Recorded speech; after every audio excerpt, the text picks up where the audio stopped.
Good evening, everybody, and thank you very much for coming here to join us for this, what I know is going to be a fascinating lecture by my friend, my dear friend and colleague from the National Gallery, London, Christopher Riopelle. We'd like to welcome him here this evening. Thank you, Chris, for coming.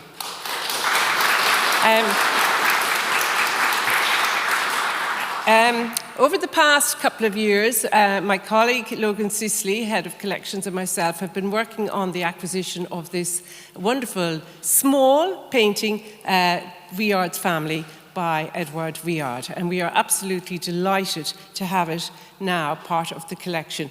It is now going on display upstairs as part of our exhibition in Gallery 15. So unfortunately, due to all the staff now gone home, you'll just have to come back again and see Sacred Trust and also this wonderful new painting which we have. It's very rare, actually. The other Vuillard in the collection was bought by Hugh Lane before he died. It was one of the last paintings he bought.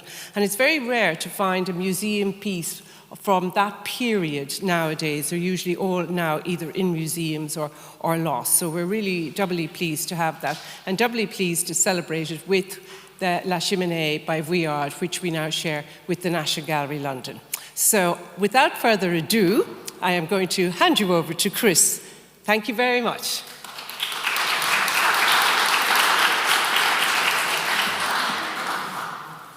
Thank you. It is, as ever, a very, very great pleasure to be here in Dublin at the Hugh Lane with Barbara, with Logan, and to carry on that very rich relationship that our two institutions, the National Gallery and the Hugh Lane, which history has given to us, and which we work with great affection and joy, and looking forward to great events in the future. I'm also very pleased to have my old colleague from the National Gallery, our old colleague Caroline Campbell, who is now among you here at the National Gallery of Ireland. So our relationships only grow stronger, and I'm particularly pleased to be able to help in the celebration of what is quite an extraordinary and provocative acquisition on the part of the Hugh Lane,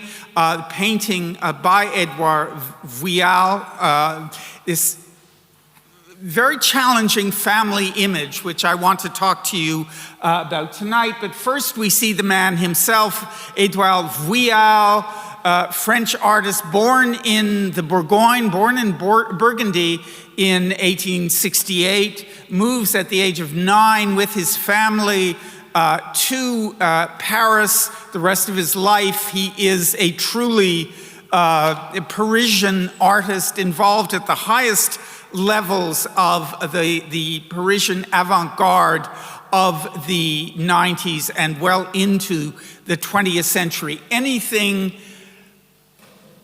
of the most active, the most creative in Paris in those years, Vuillard was there, Vuillard was participating, Vuillard was working with his friends. As you see from this astonishing photograph, you can imagine that he was a pretty vivid presence in any party or opening or exhibition that he joined. His friends attest to this, attest to the power of his personality, and we will look a bit at his life. But first, let us look briefly, and we will keep coming back to it, to this image of the Vuillard family, a small image, highly worked, highly improvisational, showing something quite rare in his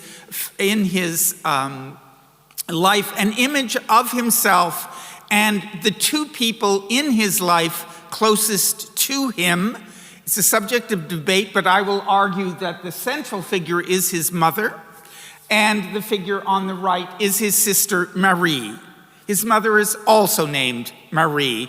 These complications of family life will come out. It is a picture that you have to work at until suddenly it jumps at you and you see exactly what you're seeing. Vuillard with his mighty beard, which he shown in the early 20th century. Maman, la mère de la famille, seated in the center. And then all of a sudden it will come to you, the profile in blue of the sister, Marie, suddenly jumps out of you. Each of the three figures really identified with a single color. It has, in a certain sense, the clarity of a flag. You have the three colors indicating these three people. But as we go along, as we look at Vuillard, I want to keep coming back to this picture, which is a kind of key to where he was going in the early 20th century, and look at actually four questions, four issues that arise as we look at it. The first of them will be intimacy, the intimacy of the family, even more so, the intimacy of the French bourgeois family, which is of a certain kind, of a certain intensity. The other is incompleteness. Why? In what context does Vuillard choose not to bring this painting to a level of completeness that we perhaps might associate with his art, but with art in general, indeed. And I will say that this is absolutely central to the meaning of the picture, that we are looking at something in process, that he is finding his way into this picture. The third category I'll keep coming back to, I think, is claustrophobia. We, as within many of the works we'll be seeing by Vuillard, particularly in these years, late 19th, early 20th century, we are thrown into a world in which we're pushed in on these people and they push out on us. There's almost no space. And what does this intense intimacy between us as the viewers and these family members who are right there in our face also have to say about what Vuillard is trying to tell us, what he is trying to achieve in a picture like this? And the final category, before we move on, that I want to look at is the question of improvisation. There are no preparatory studies for this. There are no sketches leading him into it. This is something done probably rather quickly, after long contemplation, I would also argue, but something in which he is getting out a statement about himself, about his family, about the extremely intricate relationships that we will come to see that make this such a challenging picture. The reason I think that the central figure, as she was in life, as she was in the family, the central picture of the painting, the central figure is Maman, is Marie Vuillard, married to a war hero in the provinces, who in 1877, when the young Vuillard, the youngest of the three children, comes up to Paris, she immediately, they're not a wealthy family, they're what you would say in France, petit bourgeois. And she is a very hard worker. Almost immediately in their private family apartment, and it keeps changing over the years, but in the private family apartment, we're not talking about a shop on the street. We're talking about the intimacy of the family. She sets up a very successful practice as a seamstress, in which her daughter Marie, the other Marie, we see joins her, as well as do a whole bunch of other young women. It is an entirely woman-run organization, as I say, quite successful. Even to this day, making dresses is a big deal in Paris. And they were there doing that. She lives until she's 88 years of age in 1928. Her son, Édouard, lives with her until she dies. He never marries. He's 61 years of age, still living at home with his mother, which is not to say he does not have a life outside the home. He has a long-standing mistress. She happens to be the wife of his art dealer, Jos Essel. It's one of those moments where you say, oh, the French. So he has this life outside the family, but simply every night he comes home to this apartment, which during the day had been a workspace where mother was, the father had died, I should have said. Mother is making a living that sustains them all, including, in the early years, Vuillard himself, before he himself begins to make any kind of money with the family. So she is the center of everything in this story. Everyone speaks to her, of her as rotund, this great silent presence in their lives, both as family and as employees. Now, Vuillard, coming to Paris as a young boy, he has a very good education at the Lycée Condorcet, one of the great lycées of Paris. He shows an early interest in art. He goes on to study at the Académie Julian, one of the principal places where the avant-garde is coming together. And then he goes for a brief period at the École des Beaux-Arts, but it really is that training in the independent Académie Julian, which had no official status, which is so important to him. It's there that he meets a number of friends we will see, all of whom will become leaders of the avant-garde. It must have been an extraordinary class at the Académie Julian, Maurice Denis, Bonnard, etc. All of these people who would go on to great fame in French art around 1900 are there at the same time, and they all, as it were, find one another at the same time and make a bond that will last throughout much of their life. In fact, they soon give themselves a name, even before they had begun, or just as they began to evolve a style that would characterize them. They already identified a name for themselves. They called themselves les Nabis. It's a Hebrew word, and it implies a prophet. A Nabi was a prophet, someone who looks forward to what's coming next.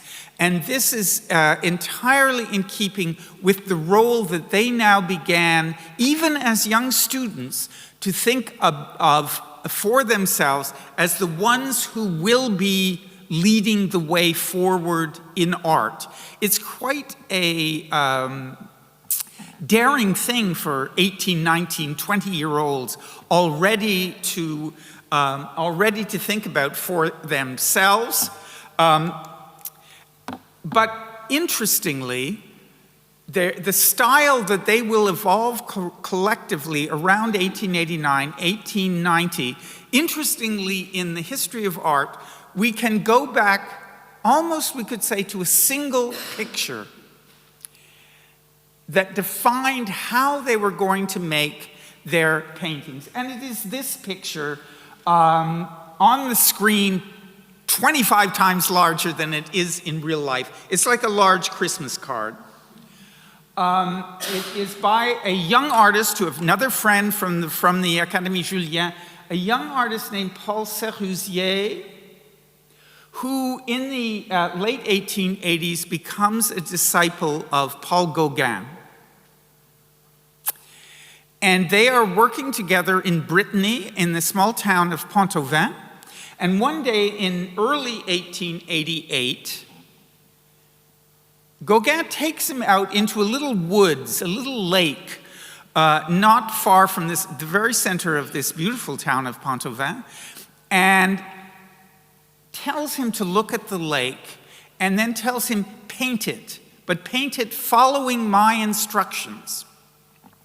And what he says is, where you see red, which will be a subtle sort of autumn color, paint it the brightest red you can. Where you see yellow, paint it the boldest yellow you can. Where you see green, the most emerald-like, brilliant green, and then repeat the whole thing with equal value in the reflections in the water. Many people first seeing this picture think that it's an abstraction, but when what I've said to you, you suddenly see it's not an abstraction, it is a representation of a lake in the woods with the reflection in the water. And what Gauguin is teaching Sérusier in this is, we have moved beyond strict representation. We have moved beyond shadow and light and all those things they teach you at the academy. Now it's going to be pure color. Now it is going to be bold forms. Now it is going to pose the question over and over again, almost the first question, what am I looking at? And that posing as the first question you ask, not what is this scene showing, but how does it show it, becomes absolutely central to the great work of the 1880s and 90s that will follow. Now, you notice landscape in the Bois d'Amour, then you see in brackets the Talisman. What does that mean? Why is this painting now in the Musée d'Orsay called the Talisman? After this lesson that Gauguin gives to Sérusier, Gauguin very soon after leaves to go south to join Van Gogh for the famous several months in Arles, where the two of them will paint together with great intensity. It will be the greatest moment of expansion for Van Gogh's career, having Gauguin there over his shoulder, if you will, for 3.5 months before it famously ends very badly. But when Gauguin leaves to go south, Sérusier goes back to Paris, and he's taking this little picture. It's unframed. It's, as I say, it's a piece of card that I could hand around to you, and that is exactly what Sérusier does. He hands around this card to Vuillard, to Bonnard, to Maurice Denis, and says, this is how Gauguin tells us we have to paint now. And so it becomes the talisman. It becomes like a religious object to which these people constantly refer. And if you look at these works by Vuillard, immediately coming out of this first seeing something like the Talisman, living with mama and sister, etc., in this Paris apartment, you see that he absorbs those lessons very, very quickly. The seamstresses, there is Mama on the right. I'm not sure who the woman at the center is. It may be Marie, or it may be one of the other women employees running this business with Marie Vuillard, working on a piece of sewing in front of them. It was one of the, I should say, it was one of the few industries central to Paris economy that was almost totally in the control of women. So it's very important in that regard. But you see exactly how he has absorbed these lessons that he has learned at second hand from Gauguin. Big, bold areas of color. Make us work to figure out what we're looking at. Make it a very vivid and bold pattern. It also comes in this portrait Vuillard himself. It's a self-portrait. It's one of the very first of the self-portraits. At that point, he had this big red beard. He was called by his mates the Nabis zouave, as if he were from that famous North African regiment where they were famous for their big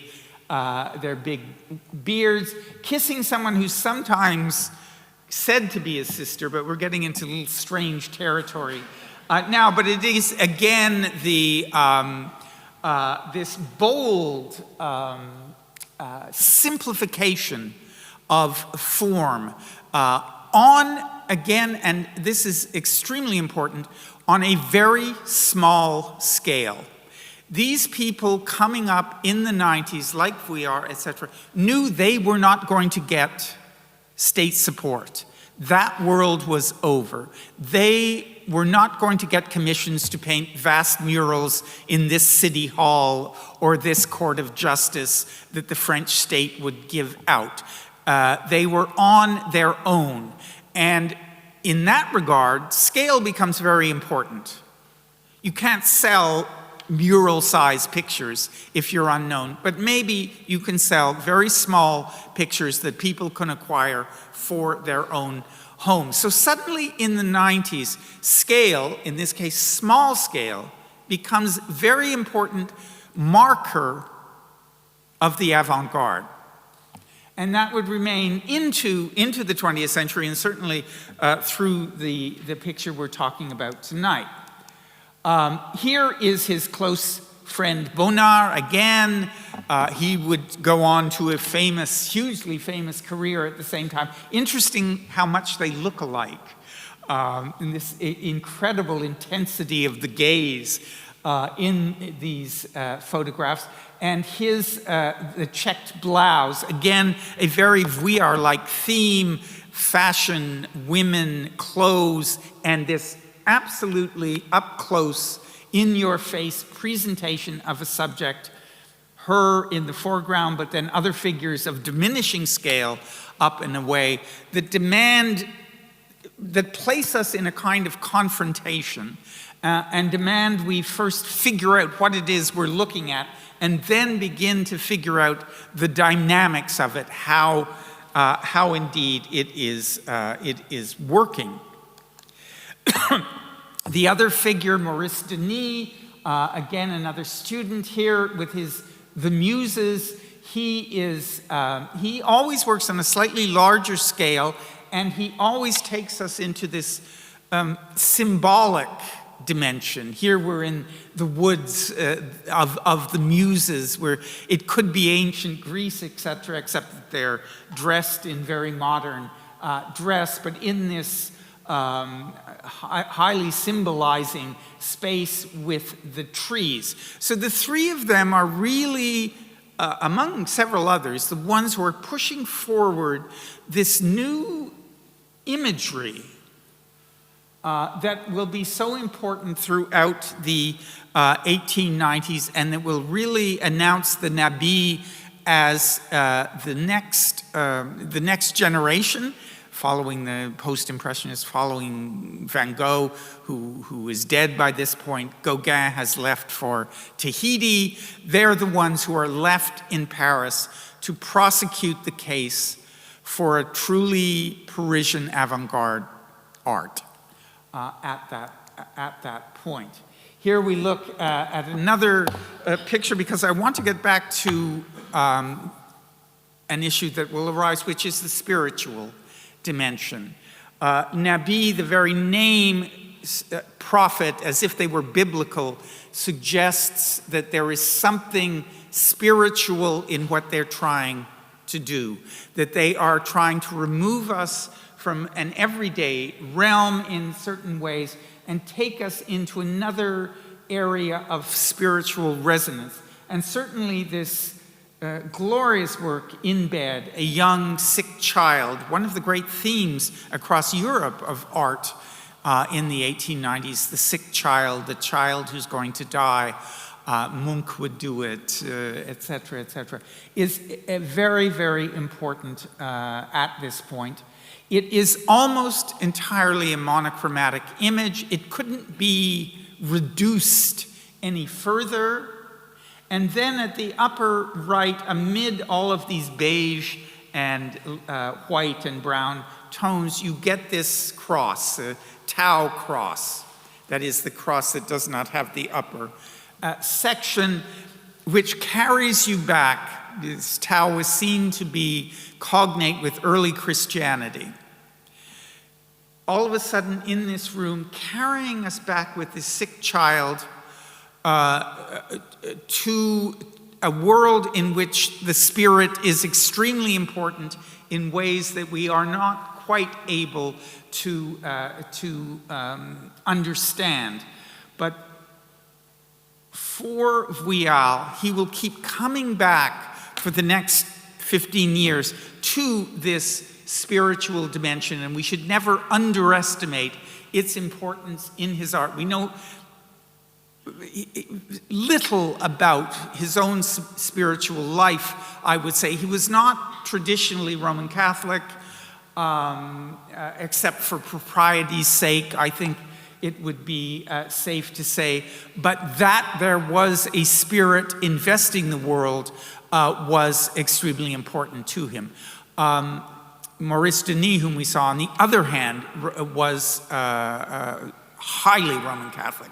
It was absolutely central to the art that he was making. So in fact, he too was concerned with a spiritual dimension.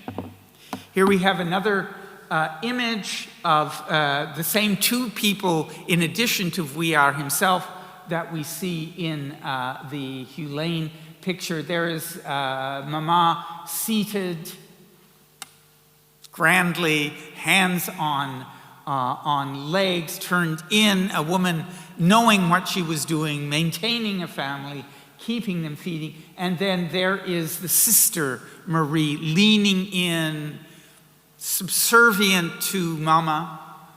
This very sharp profile, again, that you see in it.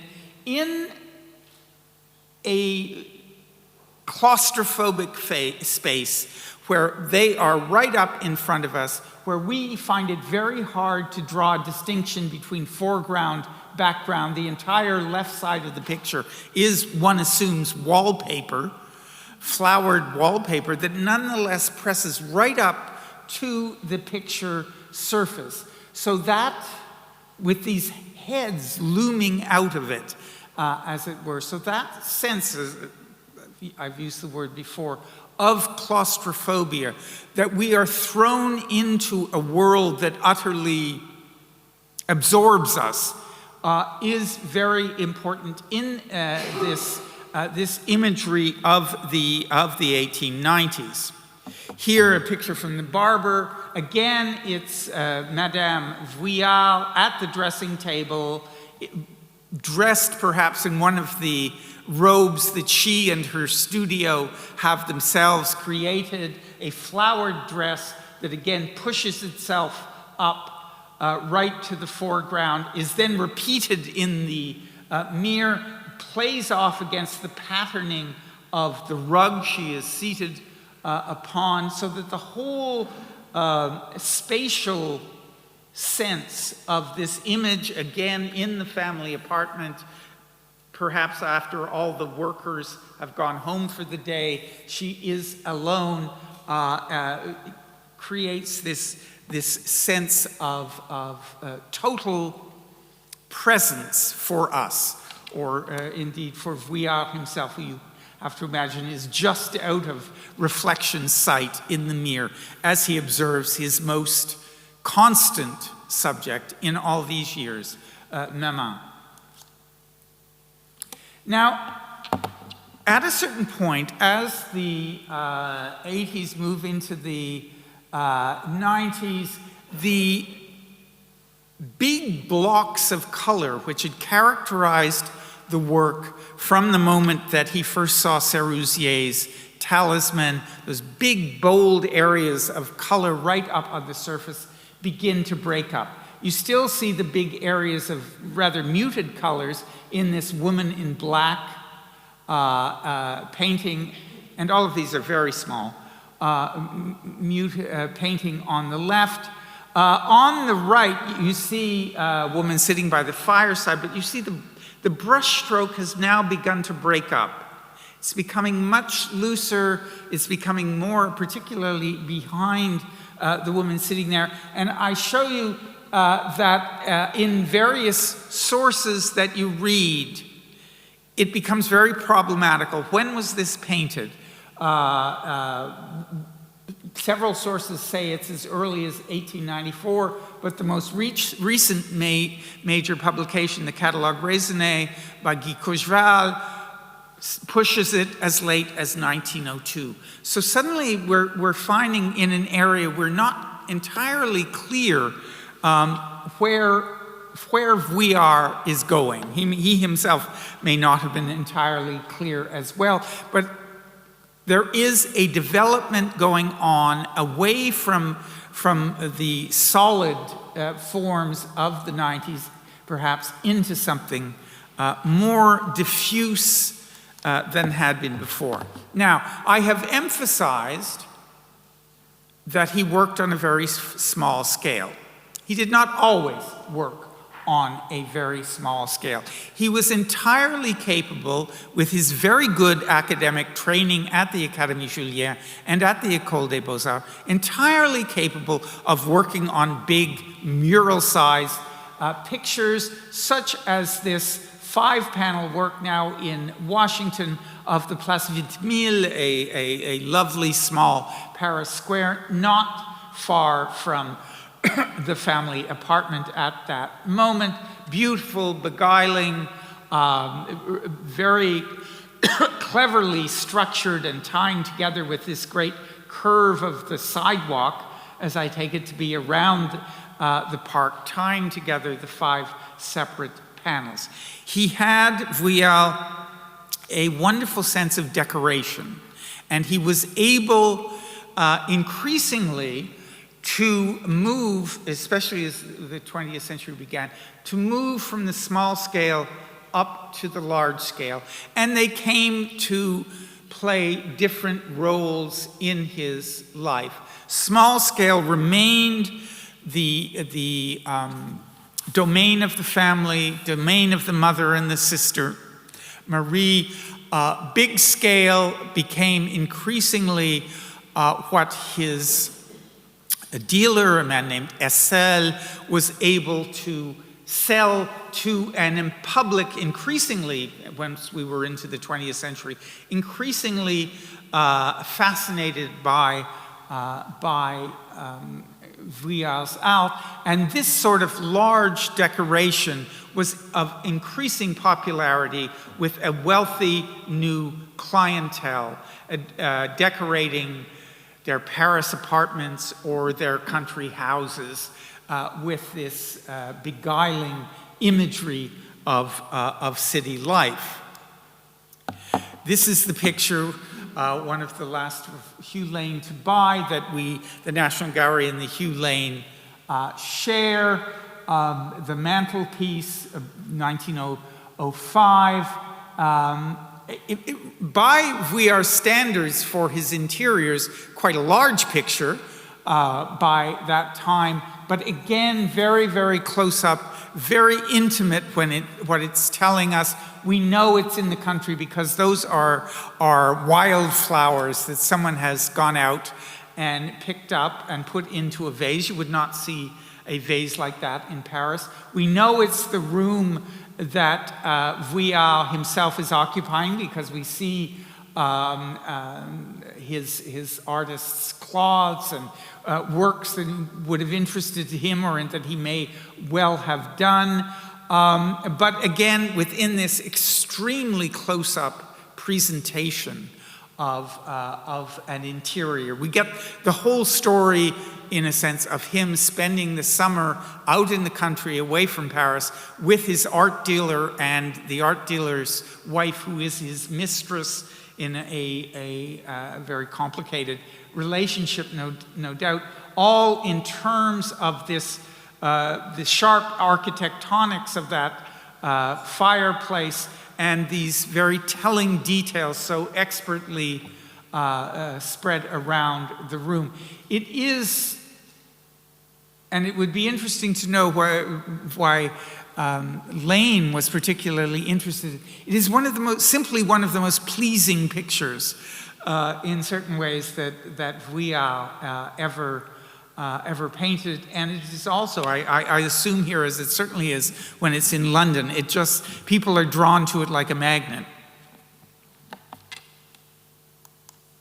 So if we come back to the picture where we began, that is to say the family group, which we've seen before, I hope we can begin to see it in a new light. It is, in the first place, this moment into the 20th century. Again, the dating is much discussed. It's not clear, 02, 05, 08, whatever. It could be in which he is allowing form to break up. We've seen that process beginning. Here he is carrying it to a degree that it really insists that we spend time trying to figure out what it is we're looking at.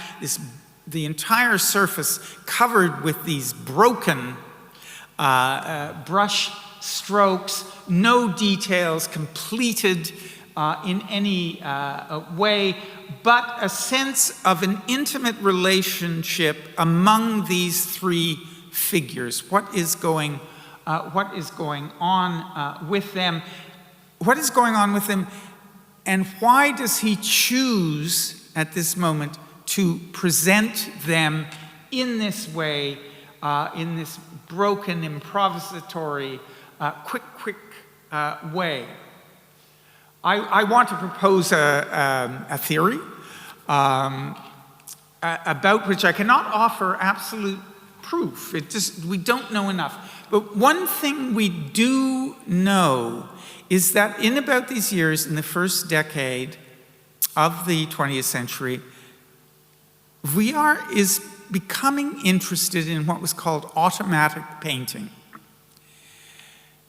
It derives from the spiritual dimension. The spiritualist community, the theosophist community were very, very interested in this notion that if you removed your mind, as it were, God would guide you in how you made images. You would automatically create images.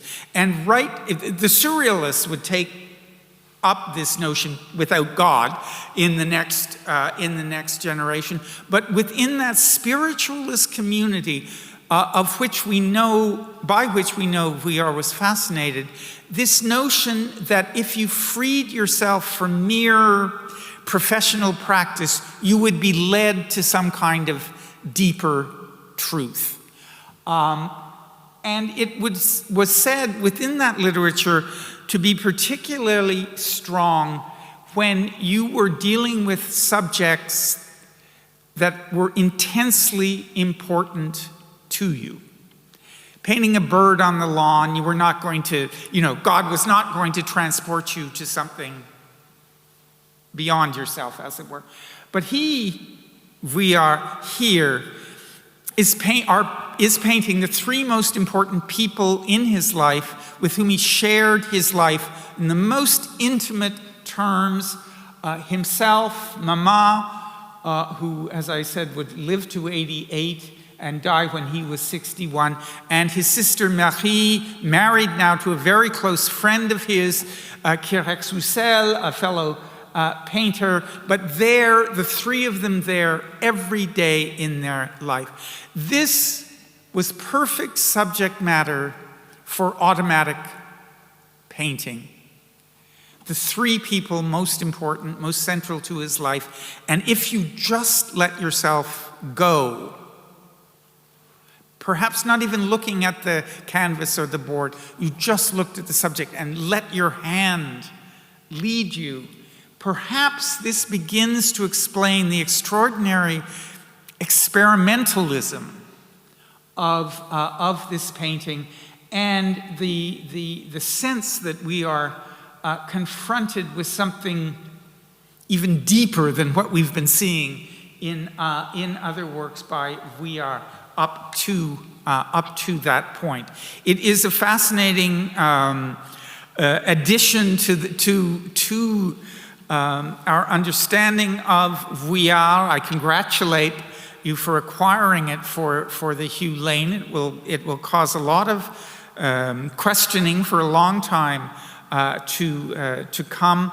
But I think it also opens up new dimensions that still need to be discovered about this artist, his development, the spiritual dimension of his art. He was not alone, and let me move on. He was not alone in this fascination with intimacy of the interior. Degas in these two National Gallery pictures was both exploring him. And the one artist that these people like Bonnat, Vuillard, Denis admired most of all was the very secretive, the very private Degas. They watched everything he did, took what they could from it. It is also it speaks to a world of art being created by women who were fascinated with the interior life of women. And I'm on the left side of the screen, I'm happy to say a painting the National Gallery in London has just acquired by Eva Gonzalez. La psyché, the toughest word in French to say, psyche. It is the freestanding mirror on a swivel. And you see Eva Gonzalez painting her sister in front of it, Psyché, and her friend, Morisot, more or less, not long after, painting the exact same thing with her daughter in front of these. A world of women in interiors controlling how they themselves are represented, how they themselves are seen. He is aware of all this. He is seeing this, understanding that something very interesting is going on there. It would be taken up across Europe in the next generation. Here you have the great Dane Hammershøi exploring exactly the same themes that Vuillard had been introducing, that Eva Gonzalez, that Morisot had been introducing, the woman alone in the interior. The other thing, the sense of incompleteness, and now I want to just jump back a little bit to these two works by Jean-Auguste Dominic Ingres. They are the portraits of his two wives. He was the master of academic painting at the time, but after his death in 1867, the full variety of his career came to be seen. The portrait on the right is of his second wife, a lady named Delphine Ramel, whom he married after the death of his first wife. By that point, he was the most famous artist in France, the leading artist of Paris, a member of the French Academy, associated with all the most important people. Delphine Ramel came from something quite like that world. This is, if you will, an official portrait. She is a personality on the Paris scene, and he paints her this enamel-like surface, the presence of the artist. She looks very benign and lovely, but it is divorced from us, if you will. So perfect is the technical execution of the picture. Much earlier, 1815, is the portrait of the first Madame Ingres, Madeleine Chapelle. She is the first mail-order bride. They never met before they married.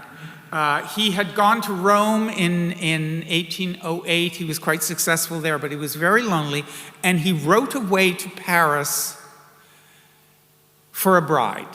And she came down to Rome. He met her for the first time as she stepped out of the carriage.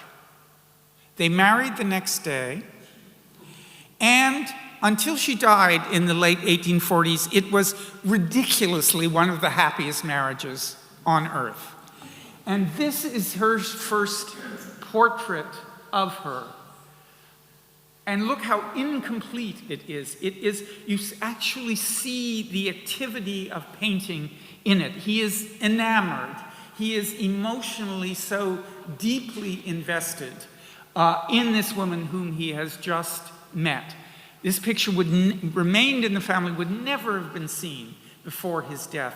But after his death, it clearly sort of created a sensation. Oh, look, the master of academic art in his private life could paint like this.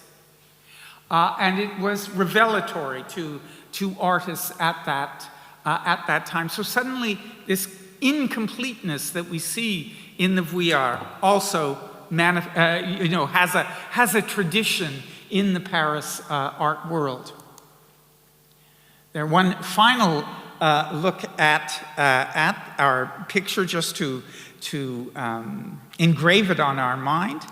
And I want to end with this picture, again from the National Gallery. The final, after Mama dies, even before that, I have mentioned how Vuillard was becoming more and more successful in the Paris art market, was finding a bigger and bigger audience for his works. And the final decade of his life, he dies in 1940, the Nazis are in Paris. His final decade is really made up of doing these quite beguiling, big-ish portraits of haute bourgeois Paris families. Here we see the Wurmser family, Madame André Wurmser, her 3 daughters, and then turning the music pages for one of those daughters, her son. The husband has died. She, like Vuillard's own mother, is a widow, but in this incredibly elegant Paris apartment, we can recognize paintings by Monet, by Degas, by Renoir, all on the walls, a kind of imagery of utter sophistication. And this is the kind of quite beguiling work that he spent his final decade painting. But I want to end by pointing out the credit line for the painting, presented by an officer of General de Gaulle's Free French Navy in grateful remembrance of the years 1940-45. The picture was presented by this naval officer in 1983, and that is the naval officer, the young boy at upper right. He is a man named Olivier Wurmser, the only son of the family. He would go on to a career in diplomacy. When de Gaulle marches into Paris, he appoints the 30 most people closest to him to the Foreign Office, to the Quai d'Orsay in Paris, and they would now run the Quai d'Orsay because the previous administration had screwed up very badly. And these people, including the young, he was only about 25, 26 at that point, Wurmser took over the Foreign Office of France after liberation. And he would go on to be ambassador to Russia and ambassador to Bonn. But his most important thing was he was the man, among others, who wrote the legal justification for the Treaty of Rome in 1966, which set up the possibility of the European Union, and then he negotiated Britain's entry into the European Economic Community. So some of us take a grim satisfaction that this picture now hangs in the National Gallery, and whether people know it or not, or like it or not, they are admiring the man who made the European Union that we are no longer with. So I stop there. Thank you.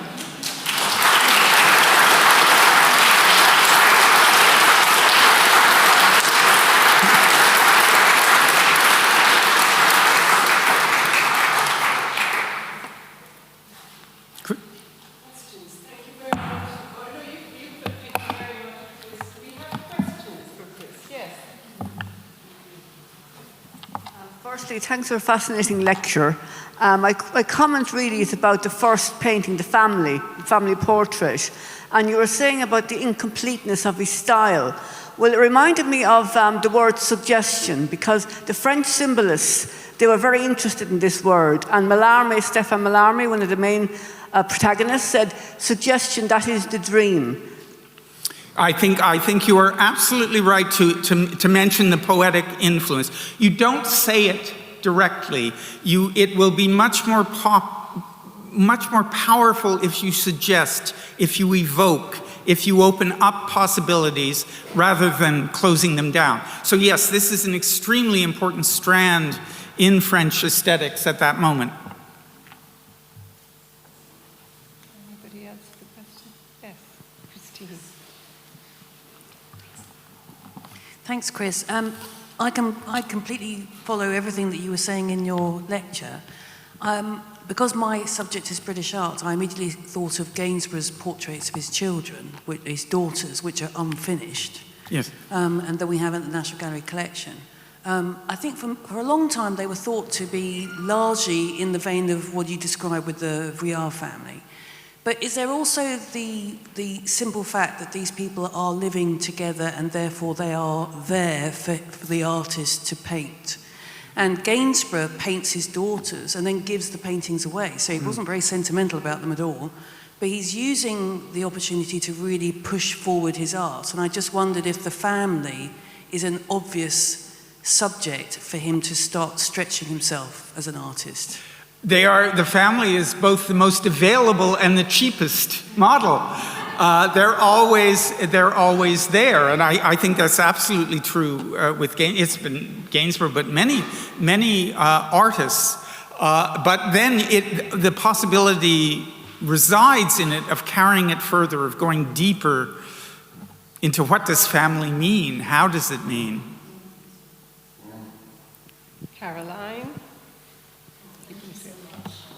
Thank you, Chris. As ever, that was just a fabulous lecture. Thank you so much. There is a little Vuillard in the National Gallery's collection here in Dublin of, indeed, Madame Vuillard and her husband, supposedly, very fragmentary, very sketchy, of the period 1901. And just listening to you talk about this, I was thinking, Barbara, it would be lovely to get those two works together at some point. And it came to us through the Friends of the National Collections of Ireland, who, of course, are celebrating their 100th birthday this year. But it's interesting thinking of how things that don't appear are very important in thinking about relationships and what that picture says about Vuillard and his relationship with that couple as well. Fascinating talk. Thank you. Anybody else? Thanks, Chris. It's great. It's such a small, in a way, modest object can bring out so many ideas and spark so many things in different directions. I was fascinated with your discussion of in relation to automatic drawing and theosophy, and I think, yeah, definitely it's an area worthy of further research. And of course, Dublin was a great centre, the late 19th, early 20th century. Oh, indeed. Great centre of particularly in the artistic community with theosophy had a huge impact, and Annie Besant came and spoke here, and W.B. Yeats was a follower, and George Russell, although his paintings were maybe more kind of illustrative of vision rather than kind of embedding it in his painting practice. But I think it's nice then that maybe the paintings found if that has if we can prove it, as it were, yes. But that's nice that it has a home here in this kind of city, and maybe there's other connections to be drawn. And of course the other direction in which automatic painting would lead, also important here at the Hugh Lane, is abstraction. Yes, the notion of the family, and of course they're on hand, as you say, and cheap models.